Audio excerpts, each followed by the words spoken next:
Would you rather be rich, wealthy, or both? One is like eating out of a basket full of fruit, while the other one is like planting a garden. It requires work and time. To be rich simply means that you have a lot of stuff. This can be literally or this can be figuratively. Abraham was rich in cattle, silver, and gold. That's literally. Jesus revealed that the rich young ruler, who was obviously physically rich, he also revealed that after talking to him that the rich young ruler was figuratively rich in self-righteousness.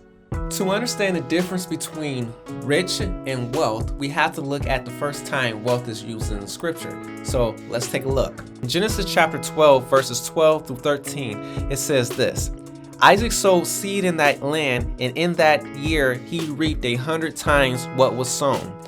The Lord blessed him, and the man became rich and kept getting richer until he was very wealthy. That word wealthy there means to grow up, to become great.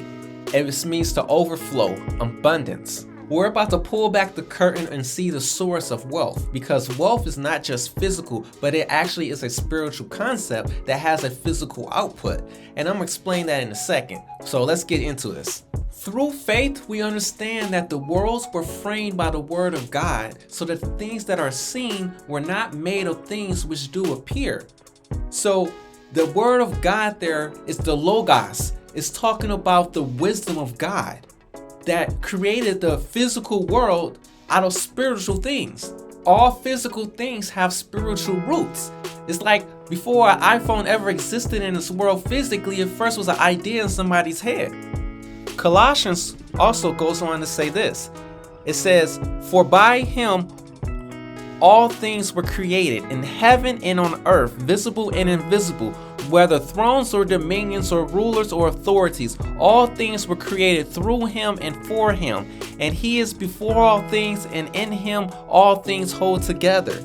Of course, this verse is talking about Jesus. What does this have to do with wealth?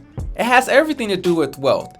You see, you cannot become wealthy without God, because he owns everything. God originally gave the power to get wealth to Adam and Eve. When he put them in a garden, he blessed them and he said, "Be fruitful, multiply, and subdue the earth and have dominion." Now, Adam and Eve ended up giving that power over to the devil. And the devil went to work right away, and he had his people that didn't follow God, ended up building cities, while the people that did follow God ended up building altars. Fast forward to Jesus. When he was in the wilderness, Satan actually tempted him with all of these different kingdoms of the world. Well, this was an actual real temptation, meaning that Satan actually had the ability to give him these things that he's saying that he will give him. If he didn't have the ability to do it, then it wouldn't have been a real temptation. Jesus rejected Satan's offer because he wasn't going to worship him. And instead, Jesus implemented his plan to take back from Satan what was originally his. And he did that when he resurrected from the grave.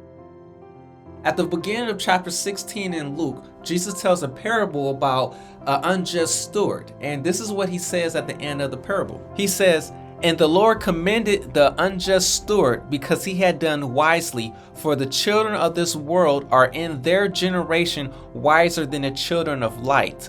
Why does he say that? He says that because they were applying wisdom. Now, our wisdom and God's wisdom are two different things. In the same way our eyes are different from God's, so is his wisdom. See, God's wisdom is his perspective on any given matter. It's his knowledge in his mind. Now, us on the other hand, our wisdom is foolishness.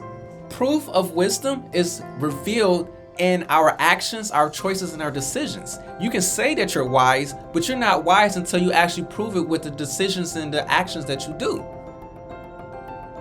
And it says in Proverbs chapter 13, 21 through 22, it says that disaster pursues sinners, but the righteous are rewarded with good. A good man leaves an inheritance to his children's children, but the sinner's wealth is laid up for the righteous.